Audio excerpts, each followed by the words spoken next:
guys, welcome back to my channel.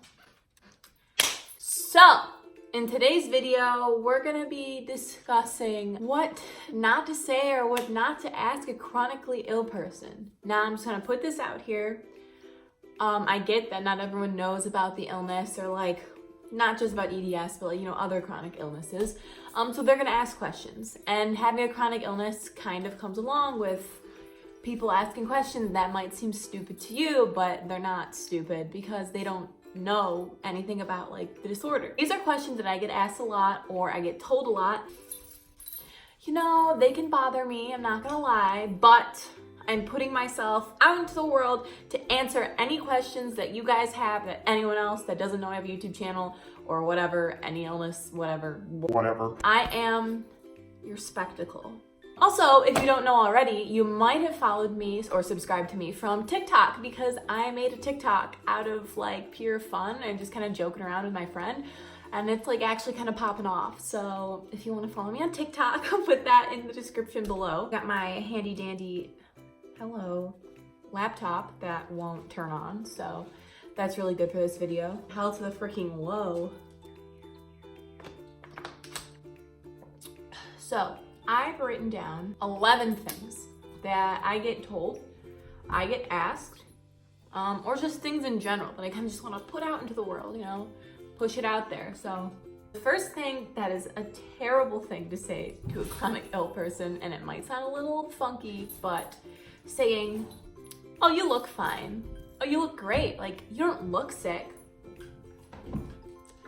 That doesn't mean I'm not sick. I mean, again, anyone in the world would want to be like, oh, thank you for telling me I look great. Like, I know I look great. But when you tell it to someone who has an illness, it almost sounds like you're accusing them of not really being sick or something, even though it might be a sincere compliment, but it just, sometimes it rubs us the wrong way, you know? So when someone tells me you look fine, unless you say it like in a condescending way, like, you look fine, I'll be like, okay. The second thing is, you're so lucky you get to sleep all day. I sleep all day because I'm in pain. My POTS won't allow me to get up. I have a headache. My stomach hurts. I'm sad. Like, it's not a good thing. I would rather be out into the world doing, like, actually making the world a better place than just laying in my bed. But to make the world a better place, I gotta make myself a better person so I can do my part. So it's all okay, but I would rather be working, believe it or not, or, you know, going to my class or being able to hang out with friends. Believe it or not, I wouldn't say I'd rather be doing chores, but like, I'll tone the line a little bit there, but you get the idea. This is one that doctors love to tell people, and other people in general, but this is something I've been told by doctors before. It's just anxiety. Beg your pardon? I get that the mind and the stomach especially play, like, you know, they're kind of in tandem, like they kind of work together. If you get anxiety, you can throw up or get a stomach ache, or you can even pass out. You can get tachycardia. I get it. You can even get hives when you're stressed. But that's not my issue. Like, I do have anxiety, but it's not what's causing all my issues. Me standing up and passing out from standing up isn't giving me anxiety. I don't get anxious when I stand up. I mean, well, now I do, because now it's like, oh, this is risky business. If I stand up, am I gonna pass out? Like, you know what I'm saying? Another thing that people love to relate, and I don't know if it's like a competition, like if you're not feeling good, this person also must not be feeling good, because I don't know, it's like an attention thing, I guess. But, you know, someone could come up to me and be like, you know, this one time I stubbed my toe and I broke it. So like, I really know what you're going through. And I'm like, do you now? Do you know? But do you really know? I will always smile and nod and be like, oh yeah, that must have really sucked. It's not the same. It's not the same thing, because you don't break your toe every day. Like if you broke your toe every day, I'd be like, okay, there's like a little relatability there, but you don't. You broke your toe once and now you're fixed and nothing else is wrong. If someone came up to me and was like, oh, I know what you're going through, I have POTS, I'd be like, oh, wow, like you know in that aspect what I'm going through. Or if someone came up to me and was like, hey, I have lupus, like I know it's not EDS, but like I know what you're going through, I'd be like, yes, you do. Or if someone has, you know, chronic fibromyalgia, there's things that can relate, but like spraining your ankle once or breaking your toe once isn't relating. Like just, it's not. Another thing is people love to tell you that it's not as bad as it seems. Like at least it's not as bad as blank. A lot of people love to tell me, at least you don't have cancer. At least it's not life-threatening. And in that aspect, yes, I'm not gonna die. Hopefully. People can die from EDS, not because of EDS itself, but because of complications from like secondary conditions that people with EDS have. Pain is pain. Don't try to belittle someone's pain. That's why when someone tells me, oh, I broke my toe, I will be like, oh man, you poor thing. Like that sucks. It does suck. Breaking your toe, I'm sure, sucks ass, you know? Don't try to belittle someone's problems. It doesn't help. It doesn't make them feel better. Like if that's what you're trying to do, like, oh, at least you're not dying. That doesn't make me feel better at all, like at all. In fact, it makes me feel like you're not listening to my issues and like my problems. Okay, but this kind of leads me into people that say, like I went to my occupational therapist and I went there because I have hand issues, obviously. And she was talking to me. Oh, and I mentioned something that I had like pain in my wrist.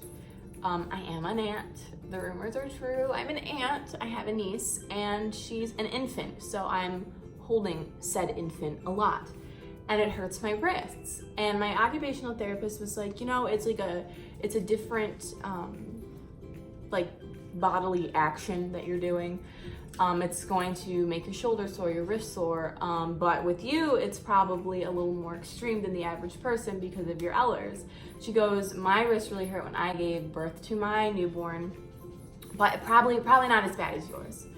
When people say this, it kind of sounds like I'm contradicting what I said before, like, don't try to relate because you don't get it. But when people say things like, oh, but my pain probably isn't as bad as yours, like, I have sciatica and it can make my back and my hip hurt, but like it's probably not as bad as like your scoliosis and hip dysplasia, like whatever people want to say. And that makes me feel so bad when people try to belittle their own pain, like, because it's the pain, again, pain is pain, no matter how big, how small.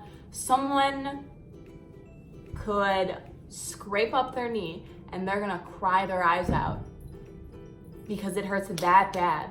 And I could dislocate my hip and not cry my eyes out because it's something I'm used to. And pain is subjective. People have different pain tolerances.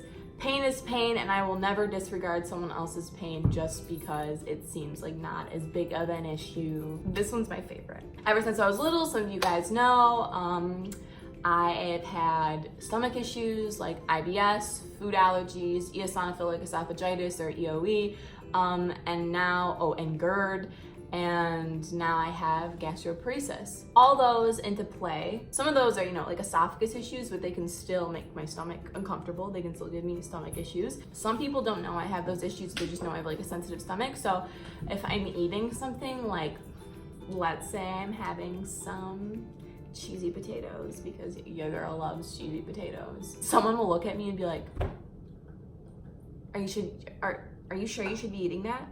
You shouldn't be eating that. I don't think you should be eating that. And I'm like,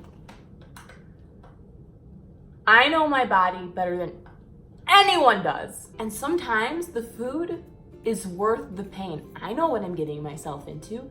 I know what I'm doing to myself. I know what's gonna happen. I'm gonna be up all night throwing up. Maybe, probably. Sometimes it's worth it to eat the food. Oh my gosh, I don't wanna live eating celery. I don't. That's just not a good life. When people try to give medical advice, now it's nice, again, when someone's going through similar issues and they're like, oh, I tried this. And like, I don't mind when people give medical advice. It's just when people go, have you tried Tylenol? Or they go, hey, come here, I have a secret. Tylenol. No! I'm so... Telling me to take gluten out of my diet? I'm not going to. I'm not going to. I already have so much sensitivity to foods. I don't need to watch out for things that have gluten in them. I will be able to not eat anything. Some people do take gluten out of their life and they swear by it. But I'm gonna tell you, I've taken gluten out of my diet before and it hasn't done anything for me. So, another thing that people like to say is, but sweetie, you're too young to be sick. I know I am. I'm 19 years old. I'm 19 years old. You think I want to be this way, this young? No, I should not be this way, but I am. Here I am, living, walking proof, and there are tons of other people out there that are living, walking proof that you can be sick at a young age. Holy cow. Just because I'm young doesn't mean my pain isn't real.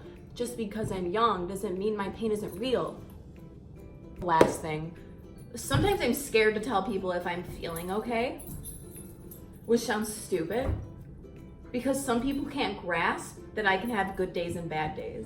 So if I tell someone, oh, I'm feeling great today, no braces on, heart rate isn't racing, everything's chilling, they're like, oh my gosh, you must be doing so much better. And I'll be like, yeah, for this moment, I'm doing great. But then the next day they'll see me and I'll be like throwing up, passing out, whatever, and they'll get like frustrated at that. But just because I have good days doesn't mean that I am cured. Holy cow, does not mean that. Anyway, we're gonna get close and personal. I'm gonna be making a video about gastroparesis soon, so stay tuned for that. Gastroparesis is an issue where your stomach is paralyzed or partially paralyzed. So I'm gonna be talking about that and my gastroparesis and my experience with it.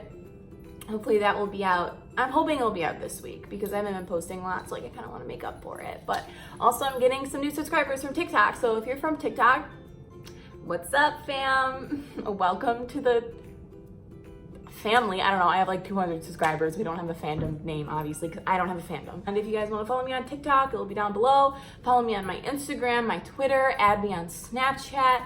We can talk, we can be friends. Any medical questions, hit me up. Like, comment, subscribe, hit that notification bell if you want to know when I post. And I will see you probably, hopefully later this week. So remember, stay hydrated.